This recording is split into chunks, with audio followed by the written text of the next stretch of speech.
9 ക്യാമ്പുകളിൽ ആക്രമണം നടത്തുമ്പോൾ ഡോക്ടർ മോഹൻ വർഗീസ് കൂടി ചേരുന്നുണ്ട്. ഡോക്ടർ മോഹൻ വർഗീസ്, ഇതാ ദിവസങ്ങളായി നമ്മൾ ചർച്ച ചെയ്യുന്നു എന്നായിരിക്കാം ഇന്ത്യയുടെ തിരിച്ചടി എന്ന്. ആ തിരിച്ചടി ഇന്ത്യ നൽകിയിരിക്കുന്നു. ആ തിരിച്ചടിയാകട്ടെ ലോകത്തിന് തന്നെ മാതൃകയാകുന്ന തരത്തിൽ ഉള്ള ഒരു തിരിച്ചടി എന്ന് വിലയിരുത്തേണ്ടി വരില്ലേ? ഇന്ത്യ എപ്പോഴും ആവർത്തിക്കുന്ന ഒന്നാണ്, മറ്റൊരു രാജ്യത്തിന്റെ പരമാധികാരത്തിന്മേൽ ഇന്ത്യ കടന്നു കയറുകയില്ല എന്നുള്ളത്. ഇപ്പോഴും സൈന്യത്തിന് നേരെയുള്ള ഒരു ആക്രമണമല്ല, കൃത്യമായി 9 ഇടങ്ങൾ, 9 ഭീകരവാദ കേന്ദ്രങ്ങൾ ടാർഗറ്റ് ചെയ്തു. അവിടെ 21 തവണ ഇന്ത്യ ആക്രമണം നടത്തുന്നു. ആ ആക്രമണത്തിൽ തങ്ങളുടെ കുടുംബാംഗങ്ങൾ കൊല്ലപ്പെട്ടു എന്ന് അസദിന് സമ്മതിക്കേണ്ടി വന്നു എന്നുള്ളതാണ്. അസദിന്റെ കുടുംബാംഗങ്ങളുടെ സംസ്കാര ചടങ്ങിലടക്കം പാകിസ്ഥാൻ ആർമിയും ISIയും ഉദ്യോഗസ്ഥരും ഒക്കെ പങ്കെടുത്തത് നമ്മൾ കണ്ടതാണ്. മാത്രവുമല്ല, അതിനുശേഷം നടത്തിയ വാർത്താ സമ്മേളനം, ആ വാർത്താ സമ്മേളനത്തിൽ 2 വനിതാ ഉദ്യോഗസ്ഥർ എങ്ങനെയാണ് നമ്മൾ ആക്രമണം നടത്തിയത് എന്ന് വിശദീകരിക്കുന്നു. അതായത് ഇന്ത്യയിലെ സ്ത്രീകളുടെ സിന്ദൂരം മാച്ച ആ ആക്രമണത്തിന് ഓപ്പറേഷൻ സിന്ദൂരിലൂടെ മറുപടി നൽകുമ്പോൾ ഇതിനപ്പുറത്ത് ലോകത്തിന് മുന്നിൽ വെക്കാൻ ഒന്നുമില്ല, ഇതിനപ്പുറത്തേക്ക് എന്നല്ലേ നമുക്ക് പറയേണ്ടി വരുന്നത്? ശ്രീ മോഹൻ വർഗീസ്.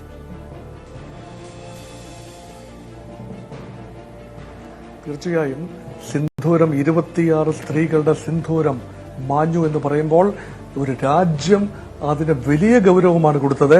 അതിനുള്ള പ്രതിവിധി ഉണ്ടായിരിക്കുന്നു. 14 ദിവസത്തെ കാലതാമസത്തിനിടെ ഇടയ്ക്ക് ചെയ്യാവുന്ന ഏതാണ്ട് എല്ലാ നടപടികളും പൂർത്തിയാക്കിയതിനു ശേഷം ആക്രമണത്തിലേക്ക് തിരിച്ചിരിക്കുകയാണ്. നോക്കൂ, ഇന്ത്യയുടെ ഒരു പ്രഹരശേഷി കാട്ടുന്നു എന്നതിനുപരിയായി ഇന്ത്യയുടെ ഒരു ധാർമ്മിക പ്രതിബദ്ധത കൂടി വിളിച്ചോതുന്ന ഒന്നാണ്. ഒരൊറ്റ സൈനികനെയോ സിവിലിയനെയോ കൊല്ലാതെ ഭീകര കേന്ദ്രങ്ങളെ മാത്രം ടാർഗറ്റ് ചെയ്യുന്നു എന്ന് പറയുമ്പോൾ ഭീകര ടെറർ ഫാക്ടറി മാത്രമാണ്, ടെറർ എന്ന ഇൻഡസ്ട്രിയെ മാത്രമാണ് ഇന്ത്യ ടാർഗറ്റ് ചെയ്തത് എന്ന് പറയുമ്പോൾ വ്യക്തമായ സൂചന നൽകുകയാണ്. ഇത് ആദ്യ റൗണ്ട്, വേണമെങ്കിൽ പറയാം സിന്ദൂർ വേവ് 1 എന്ന് പറയാം. ഈ 1ാം വേവിൽ പാഠം പഠിച്ചില്ല എങ്കിൽ 2ാം വേവിലേക്ക് ഭാരതത്തെ കൊണ്ടെത്തിക്കുന്ന രീതിയിലാണ് പാകിസ്ഥാൻ സൈന്യത്തിന്റെയും രാഷ്ട്രീയ നേതൃത്വത്തിന്റെയും പ്രതികരണമെങ്കിൽ തീർച്ചയായും പാകിസ്ഥാന് വലിയ വില കൊടുക്കേണ്ടി വരുമെന്നതാണ് വാസ്തവം. ഇത് നോക്കൂ, എടുത്ത ടാർഗറ്റുകൾ, അത് ഇന്ത്യ കണ്ടെത്തിയ ടാർഗറ്റുകൾ 21 ഏറിയൽ സോർട്ടീസ് ആണ്, അല്ലെ 21 അറ്റാക്കാണ് നടന്നത് 9 കേന്ദ്രങ്ങളുടെ നേരെ. അതായത് nursery to the university and to the launching pad എന്ന് വേണമെങ്കിൽ പറയാവുന്ന രീതിയിലാണ്. ഈ ഭഗവൽപൂർ എന്ന് പറയുന്ന സ്ഥലത്താണല്ലോ മൗലാന മസൂദ് അസറിന്റെ താവളം. അത് ഇന്ത്യൻ അതിർത്തിയിൽ നിന്നും 100 കിലോമീറ്റർ അകലെയുള്ള സ്ഥലമാണ്. അപ്പൊ ഇന്ത്യ ആകാശത്ത് നിന്നുകൊണ്ട് തന്നെ, ഇന്ത്യയുടെ ആകാശത്ത് നിന്നുകൊണ്ട് പാകിസ്ഥാന്റെ എയർ സ്പേസ് വയലേറ്റ് ചെയ്യാതെ തന്നെ പാകിസ്ഥാന്റെ ഉള്ളിൽ എവിടെയെങ്കിലും എവിടെ വേണമെങ്കിലും ആക്രമണം നടത്താം എന്നതിന്റെ സൂചനയാണ്. സാധാരണഗതിയിൽ ഈ ബഹൽപൂർ എന്ന് പറയുന്ന സ്ഥലം ആക്രമണത്തിന് തെരഞ്ഞെടുക്കുമെന്ന് ആരും കരുതുന്നില്ല, കാരണം ഇത്രയും ദൂരെ ഉള്ള ഒരു സ്ഥലമാണ്, അത് പഞ്ചാബിലെ സ്ഥലമാണ്.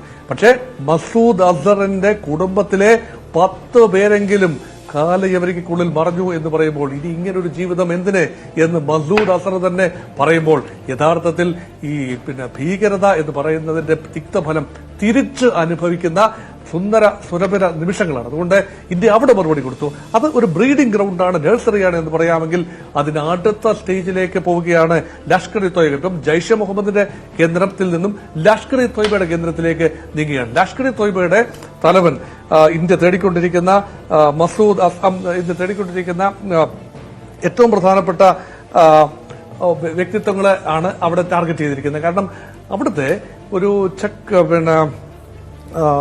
മാർക്കസ് തൈബ എന്ന കേന്ദ്രം, മുറിഡ്ഖയിലെ മാർക്കസ് തൈബ എന്ന കേന്ദ്രത്തിൽ ഇന്ത്യ തേടിക്കൊണ്ടിരിക്കുന്ന ഹഫീസ് അസദിന്റെ താവളമാണ്. ഹഫീസ് അസദിനെയൊക്കെ വളരെ മുൻപ് തന്നെ പാകിസ്ഥാൻ രഹസ്യ കേന്ദ്രത്തിലേക്ക് മാറ്റിയതായി വിവരമുണ്ടായിരുന്നു. പക്ഷേ അവിടെയും കനത്ത നാശനഷ്ടമാണ്. അതിർത്തിയിൽ നിന്നും 30 കിലോമീറ്റർ അകലെയുള്ള സ്ഥലമാണ്.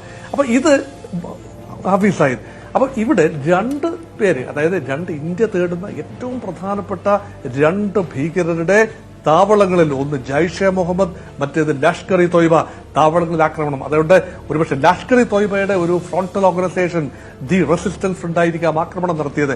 പക്ഷേ ഭീകരതയ്ക്ക് മുഖമില്ല എന്നും പേരില്ല എന്നും ഇന്ത്യക്കെതിരെ നടത്തുന്ന എല്ലാ ഭീകരതയും ഒരുപോലെ തന്നെ കാണണമെന്നും ഇതൊരു ലോങ് ടേം ആവറേജ് എടുക്കുകയാണ്.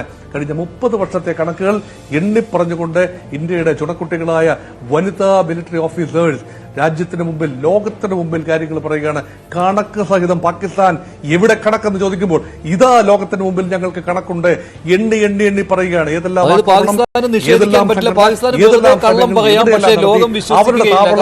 ഇതിനേക്കാൾ വലിയ തെളിവ് ലോകത്തിന് മുന്നിൽ ഇന്ത്യക്ക് ഹാജരാക്കാനില്ല.